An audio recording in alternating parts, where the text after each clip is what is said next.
Once upon a time, amidst the suffocating skyscrapers and urban pressure, there was a young couple.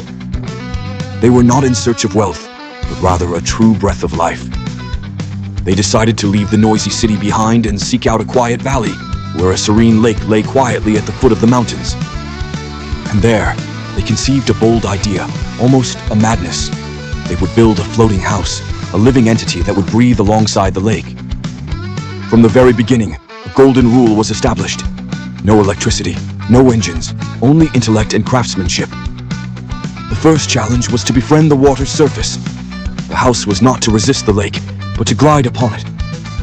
They began with bundles of aged bamboo and meticulously treated wooden barrels. Thousands of bamboo stalks were intricately woven into a gigantic floating mat. This connection had to be flexible enough to dance with the ripples, yet sturdy enough for the structure. To keep the house from drifting away, they used raw mountain stones as anchors, tied with hemp ropes. The house was secured, yet allowed to sway gently to the rhythm of nature. Once the floating foundation was secure, the real adventure was the rejection of convenience. The husband used a handsaw and an axe to cut each wooden plank. Each cut was a breath, devoid of the roar of engines. Instead of iron nails, they employed ancient joinery techniques and wooden pegs. The wooden joints fit perfectly, creating a structure capable of natural flexibility and resilience, a lesson in respect for materials that modern technology has forgotten. The roof was not just for shelter from the rain. It was cleverly designed to collect rainwater into a reservoir, ensuring a source of drinking water.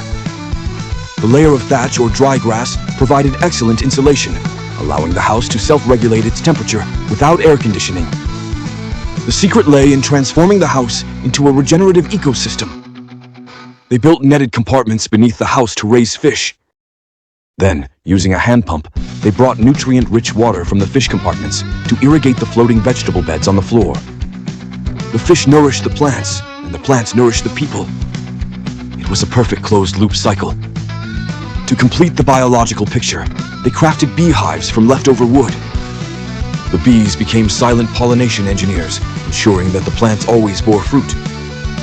Here, fish waste became a lifeline for the vegetable garden.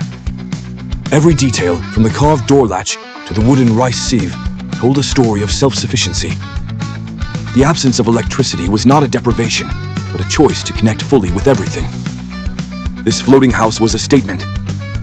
It proved that in an age of automation, a sustainable, purposeful, and prosperous life could still be created with one's own hands, mind, and a bold enough idea to challenge the world. What a grand dream it is.